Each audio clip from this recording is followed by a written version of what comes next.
नमस्ते, good morning. मी विद्या गोरे आजच्या व्हिडिओमध्ये सर्वांचं स्वागत करते. आज बघणार आहोत जीवनानंद. यामध्ये अनिरुद्ध कांबळे नागपूर येथून यांनी आनंदी वळण हे त्यांचं मनोगत व्यक्त केलं आहे. काही व्यक्ती राग, द्वेष, ईर्ष्या, अहंकार, मत्सर, तिरस्कार अशा विकारांना सोबत ठेवून जीवन जगतात, तर काही प्रेम, करुणा आणि मैत्रीभावासह जीवनाची वाटचाल करत असतात.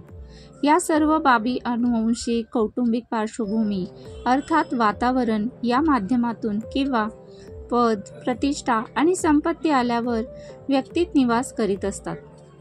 द्वेष, ईर्ष्या अशा विकारांसह वाटचाल करणाऱ्या व्यक्ती आनंदी वळणापासून कायम फटकून असतात, तर मैत्रीभाव जपणाऱ्या व्यक्ती आनंदी वळणावर क्षणकाळ थांबून आनंद लुटत असतात.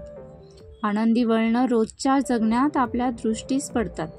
एखादी पत्ता विचारणारी अनोळखी व्यक्ती आपणास थांबवून विचारणा करीत असेल आणि त्याला योग्य तो मार्ग सुचवला, तर त्याच्या चेहऱ्यावरची कृतज्ञता आपल्याही चेहऱ्यावर हलकंसं स्मित देऊन जाते. त्या क्षणी तुम्ही समोरच्या व्यक्तीला तुच्छतेने झटकलं, तर आपण आपले आणि त्या व्यक्तीचेही काही क्षण बिघडवलेले असतात. समोरच्या व्यक्तीला हवा असलेला पत्ता माहीत नसेल तरीही ते योग्य पद्धतीने सांगून तो क्षणभराचा संवाद सुखकारक करता येतो. घरात आपण कायमच शिस्तीचा अतिरेक आग्रह धरत असू, तर आपल्याच कुटुंबात जवळच्या माणसांमध्ये आपण एकटे पडत जाण्याची शक्यता अधिक. हे अंतर इतके वाढत जाते की अगदी आनंदाच्या क्षणीही कुटुंबातील सदस्य आपल्याला सहभागी करून घेत नाहीत. शेजारच्या मुलांच्या गोंगाटाने आपण अस्वस्थ होऊन त्यांची चूक कधी प्रेमाने ध्यानात आणून देणे सहज शक्य असते. मुलं आपल्याला चांगला प्रतिसाद देतातही, पण आपण या मुलांचा सतत रागराग करत असू, तर आपली प्रतिमा परिसरात डागाळेल याचं भान ठेवून त्यांच्याशी मैत्री करण्याचा आणि त्यांच्यासोबत आनंद लुटण्याचा प्रयत्न केला पाहिजे. मी नियमित मॉर्निंग वॉकला जातो. सोबत आमचा पाळीव कुत्रा असतो. एक व्यक्ती त्याच्या कुत्र्यासह सकाळी फिरायला येत असते. एक दिवस ती व्यक्ती एकटीच दिसली.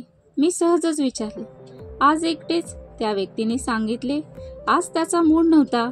आम्ही दोघेही हसलो. त्यानंतर रोज आम्ही दिसलो की एकमेकांकडे बघून हात हलवतो, स्मित हास्य करून अभिवादन करतो. अशा काही क्षणांनी आयुष्य अधिक सोपं आणि आनंददायी होतं. काही बाबी आपण उगाचच टाळतो. बरेचदा परिचित व्यक्ती दिसली तरी त्याचा एखादा जुना कटू अनुभव आठवणीतून वर येतो. आपोआपच आपण वाट बदलून चेहरा फिरवून निघून जातो. आठवण कटू असली तरी त्यावर काळ हे औषध गुणकारी ठरतं. त्यातून तो अनुभव मागे टाकून संवाद नव्याने वाढवणं उत्तम. कदाचित तेव्हा कोणातरी एकाचा गैरसमजही झालेला असू शकतो. संवाद वाढला तर त्यामागचे सत्यही कळू शकेल. मुळात माणसाला टाळणे म्हणजे आपण एकलकोंडे होत आहोत याचं पहिलं चिन्ह. मित्रांमध्ये आपली संपत्ती, बॅलन्स अशा बाबींची चर्चा प्रत्येक वेळेस अजिबात योग्य नाही. समवयस्क लोकात वावरताना आर्थिक बाबींवर चर्चा टाळली पाहिजे, म्हणजे अशा चर्चेतून होणारी तुलना आणि त्यातून येणारा तणाव टाळला जाईल. आपला आविर्भाव इतरांना खजील करणारा नसावा.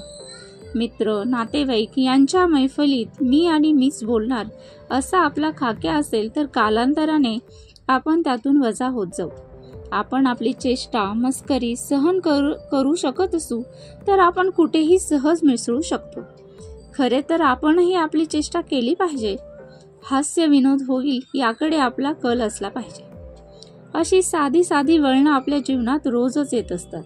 त्या वळणावर आपण थांबून आनंद लुटतो की टाळून पुढे जातो, हे सर्वस्वी आपल्या स्वभावावर अवलंबून आहे. अशा वळणांवर आपण थांबत असू, तर कोणत्याही प्रसंगाला हसत सामोरे जाण्याची आपली इच्छाशक्ती अधिक दृढ होत जाईल याची खात्री बाळगावी. थँक्यू.